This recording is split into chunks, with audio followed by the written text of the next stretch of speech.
የደውሉላቸው ደንበኛ መስመር ስለተያዘ እባክዎ ትንሽ ቆይተው ይደውሉ። ስልኩ አይሰራም እኮ አቃለ መለስ መሰለኝ።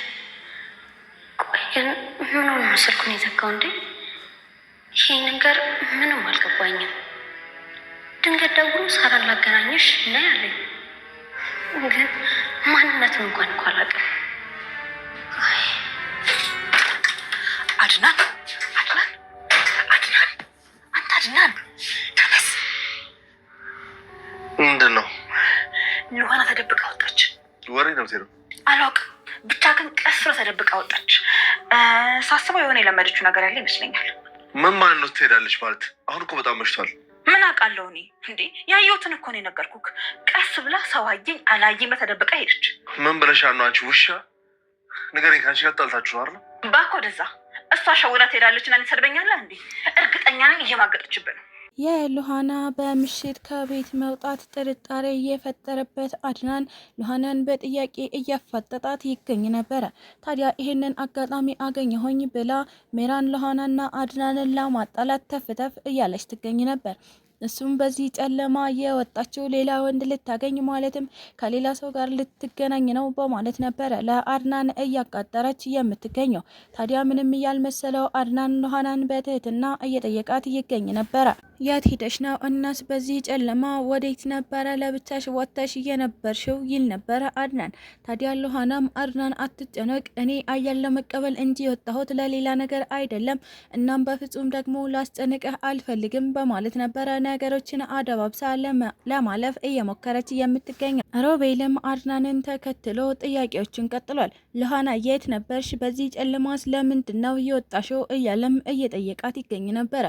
ታዲያ ሉሃናም ሮቤል አይመለከትህም፣ የትስ ቢሆን አንተን ምን አገባህ ስትል ነበረ የንቀት ጥጓን እያሳየች የምትገኘው። ሮቤልም በጣም በመናደድ ሉሃናን እያከናፈራት ይገኝ ነበረ። ታዲያ ሉሃናም እኔ እንደዚህ የሚንቀኝ ሰው አልወድም በማለት ሮቤልን በጥፊ ብለዋለች። ሮቤልም ደካማ ጎንሽ ይህ ነው ማለት ነው፣ ከዚህ በኋላ የንቀት ጥጌን እያሳየውሽ ከኔ ጋር እሰጥ አገባ ውስጥ እንድትገቢ አደርጋለሁኝ፣ የዛኔ ደግሞ እኔ ስንቅሽ አንቺ ወደ ፍቅር ትቀየሪያለሽ ይል ነበረ። ሰላም ጤና ይስጥልኝ ውድና የተከበራችሁ ቤተሰቦች እንዴት ናችሁ? እግዚአብሔር ይመስገን እኔ በጣም ደህና ነኝ። በያላችሁበት ሰላማችሁ ይብዛ እያልኩኝ እንኳን ወደ ቻናሌ በሰላም መጣችሁ። ለዚህ ዩቲዩብ ቻናል ደግሞ አዲስ ከሆናችሁ ላይክ፣ ሼር፣ ሰብስክራይብ እያደረጋችሁ ቤተሰብ ሁኑ። እንዲሁም ደግሞ ሀሳብ አስተያየትም ካላችሁ ኮሜንት ላይ አሳውቁኝ። ለዛሬው ደግሞ ሉሃና ፊልምን ክፍል 43 ይዤላችሁ መጥቻለሁ። እስከ ቪዲዮ ፍጻሜ አብራችሁን ቆዩ።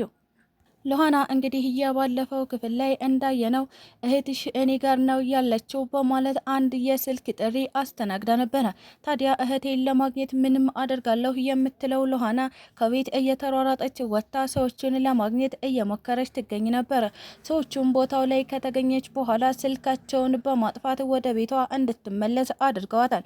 ቤትም ከተመለሰች በኋላ አንዳንድ ጥያቄዎች እየጠበቋት ነበረ። እሱም ምንድነው? የት ሄደች ነው? የት አምሽተች ነው? ወዴትስ ወጥተሽ ነው የሚሉ ጥያቄዎችን እነዚህን ጥያቄዎች ከመለሰች በኋላ ሉሃና ስለ እህቷ ማሰቧን ቀጠለች። በድጋሚ ሌላ ስልክ ተደወለላት። እሱም ከዚህ በፊት ደውሎላት የነበረው ሰው ነበረ። ታዲያ ለምንድነው ስልክህን እያጠፋኸው? ያልከኝም ቦታ ተገኝቼ ነበረ፣ ነገር ግን እዛ ቦታ ላይ ማንም አልነበረም ትል ነበረ ሉሃና። ታዲያ ሰውየውም ስልኩ ባትሪ እንደዘጋበት እናም ደግሞ አሁንም በድጋሚ እህቷን ማግኘት ከፈለገች ወደሱ እንድትመጣ እየነገራት ይገኝ ነበር። ታዲያ አሁኑኑ መምጣት እችላለሁ፣ አድራሻህን ላክልኝ፣ የት ነው ያለኸው ብትለውም ነገር ግን አሁን አይሆንም፣ ማታ ነው እንድትመጪ የምፈልገው፣ እናም ማታ እደውልልሻለሁ፣ ወደ እኔ ትመጫለሽ ይላት ነበረ። ሉሃናም በሀሳቡ ከተስማማች በኋላ ግራ እየተጋባች ትገኛለች። ሜራን ይህንን አጋጣሚ ተጠቅማ ሉሃናና አድናንን ለማጣላት እየሞከረች ነበረ። እሱም ምንድነው በማታ ስልክ ታወራለች፣ እናም ረጅም ሰዓት ከወንድ ጋር ነው የምታወራው፣ አድናን ሉሃና ቺት እያረገችብህ ነው፣ ማለትም በላይ ላይ እየማገጠችብህ ነው እያለችው ነበረ። ታዲያ አድናን መቼም ቢሆን ሜራንን እንደማያምናት ከነገራት በኋላ ሉሃናን በራሴ መንገድ መከታተል አለብኝ ሲልም እያሰበ ይገኛል። ምንም እንኳን ሙሉ በሙሉ የሚራን ሴራ ቢሆንም አሁን ላይ ሉሃናም ሆነች እንዲሁም ደግሞ አድናን እሷን ለመጠርጠር ምንም አይነት ፍንጭ እንዳላገኝም ጭምር አይተናል። ታዲያ ሚራን ጨዋታውን በስትክክል እያስኬድኩት ነው እያለችም እያሰበች ትገኝ ነበረ። አሁን ላይ ሉሃናን ለማጥፋት ትልቅ አጋጣሚ አገኘው የምትለው ሚራን እንዳልተሳካላት እናም ደግሞ አድናን እንደነቀባትም ጭምር አይተናል። አድናን ሚራን ባለችው መሰረት ሉሃናን መከታተሉን ቀጥሎ ነበረ። ታዲያ በር ዳር ቆሞ ሲያዳምጣት አሁኑኑ ልምጣ እንዲሁም ደግሞ እሺ በማታ እመጣለሁ እስካገኛት ድረስ እጅግ በጣም ጓጉቻለሁ የሚል አይነት ድምፅ እየሰማ ይገኛል። አድናንም በሩን ከፍቶ ወደ ውስጥ ከገባ በኋላ ሉሃና ከማን ጋር ነበረ ስልክ የምታወሪው ሲልም ጠይቋት ይገኛል። ታዲያ ሉሃናም ለመናገር አልፈልግም ብትልም አድናንን ከማስቀየም በማለት ዙሪያ ጥምጥም እየዞረች ትገኝ ነበረ። ሰዎቹ ምንም እንኳን ለማንም እንዳትናገሪ ቢሏትም አሁን ላይ ሉሃና መውጫ ቀዳዳ አታ ትገኛለች። ታዲያ የአድናን ጥያቄ እንደቀጠለ ነው። ንገሪኝ ሉሃና ከማን ጋር ነበረ ስልክ የምታወሪው እና ማንን ነው ደግሞ ለማግኘት እየጓጓሽው ሲልም እየጠየቃት ይገኝ ነበረ። ሉሃናም አድናን በቃ ተረጋጋ፣ አሁን ላይ የማትፋታኝ ከሆነ በቃ እውነታውን እነግርሃለሁ ብለዋለች። ታዲያ አድናንም እስካሁን እያሸሽኝ ነበር ማለት ነው፣ መፋታሽ ከሆነ በውሸት ልታባርርኝ ነው ማለት ነው እያለም እየጠየቃት ይገኝ ነበረ። ሉሃና ቀጠለች። እውነታውን ማወቅ አለብህ፣ እህቴን እናገናኝሻለን የሚሉ ሰዎች ደውለውልኝ ነበረ። ታዲያ እነዚህን ሰዎች ማንነታቸውን አላውቀውም፣ ነገር ግን በተደጋጋሚ እየቀጠሩኝ ይጠፋሉ። አሁን የመጨረሻ ቀጠሮ ነው ብዬ አስባለሁኝ ስትልም አስረዳቸው። አድናንም በጣም ከተናደደ በኋላ እንዴት የማታውቂውን ሰው ልታገኝ ትችያለሽ? እንዴት አምነሽ ትሄጃለሽ እነሱ ጋር? ሰውየውን ማንነቱን ምንነቱን አታውቂም እና እንዴት ነው በድፍረት መሄድ እየፈለግሽው? ሲልም ጠይቋት ነበረ። ታዲያ ሉሃናም እህቴን ለማግኘት የማላደርገው ነገር የለም፣ ምንም አይነት ነገር ቢመጣ ለማስተናገድ ዝግጁ ነኝ፣ አድናን እባክህ ልታስቆመኝ እንዳትሞክር ስትልም ጠይቀዋለች። አድናንም በሁኔታው እጅግ በጣም ተበሳጭቶ የሉሃናን ስልክ በመቀበል ከቤት ይዞ ወጥቶ ይገኝ ነበረ። ታዲያ ሉሃና አቁም እባክህ ወዴት ልትሄድ ነው ብትለውም አድናን ይህንን ሰው ማን እንደሆነ ማግኘት አለብኝ እያለም ነበረ እየዛተ እየወጣ የሚገኘው።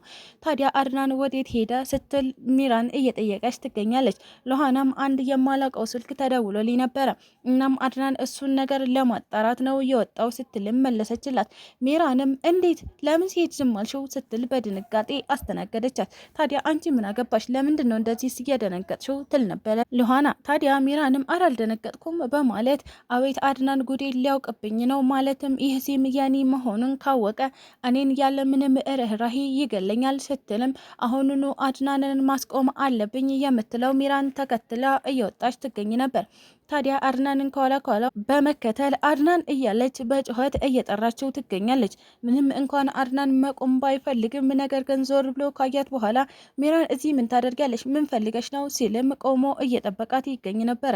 ታዲያ ሚራንም ወዴት እየሄድክ ነው? ወዴት ነው የምትወጣው? ስትልም ጠይቀዋለች። አንቺን አይመለከትሽም፣ ከዚህ በኋላ ለማደርገው ነገር አንቺ በፍጹም የሚመለከትሽ ጉዳይ አይደለም ሲልም ነግሯት ነበረ። ታዲያ ሚራንም እባክህ አድናን ነፍሰ ጡር እንደሆንክ ታውቃለህ አይደል? ለምን ጥለኸኝ ትሄዳለህ? እያለች ሌሎች ምክንያቶችን መደርደር ቀጠለች። አድናንን ከምንም አይነት መንገድ እንደማታስቆመው እየነገራት እባክሽ የምትይ ነገር ከሌለ ተመለሺ ሲልም እየነገራት ይገኝ ነበረ። ታዲያ ሚራንም ላወራህ እኮ ነው የመጣሁት፣ ለምንድን ነው የምመለሰው? እፈልግሃለሁ እና ቁጭ ብለን ማውራት አለብን ስትልም ለማደነጋገር እየሞከረች ትገኝ ነበረ። ታዲያ አድናንም በዚህ ሰዓት አልችልም፣ ከአንቺ ጋር ቁጭ ብዬ ማውራት አልችልም፣ ስለዚህ እባክሽ ወደ ቤት ተመለሽና ስመለስ እናወራለን እያለም ጥሷት ሊሄድ እየሞከረ ይገኝ ነበረ። ታዲያ ከሄደ ሁሉም እውነታ ይጋለጥብኛል የምትለው ሚራን አሁን አድናንን ለማስቆም የግዴታ በድንጋይ አንስታ አድናንን መምታት ነበረባት። ከኋላውን በመከተል አድናንን በድንጋይ ማጅራቱን መታችውና ወደቀ። አሁን ሲወድቅባት ሚራን የምታደርገው ነገር ጠፋት። ወይኔ በጄ እጄን በጄ በላሁት፣ ማለትም አድናንን ገደልኩት እያለችም እየተሳቀቀች ትገኝ ነበረ። ታዲያ አድናን ከወደቀበት ሲነቃ ሚራንን ሲጥ አድርጎ ይገላት ይሆን ወይስ ደግሞ ወደ ጉዳዩ ይቀጥል ይሆን? እሱም በቀጣይ ቪዲዮ የምናየው ይሆናል። ስለተከታተላችሁኝ እጅግ አድርጌ አመሰግናለሁ። ለቻናሌ ደግሞ አዲስ ከሆናችሁ ላይክ፣ ሼር፣ ሰብስክራይብ በማድረግ ቤተሰብ ሁኑ። እንዲሁም ደግሞ ሀሳብ አስተያየትም ካላችሁ ኮሜንት ላይ አሳውቁኝ። ኢትዮጵያ ለዘላለም ትኑር እያልኩ ሰናበታችኋለሁ።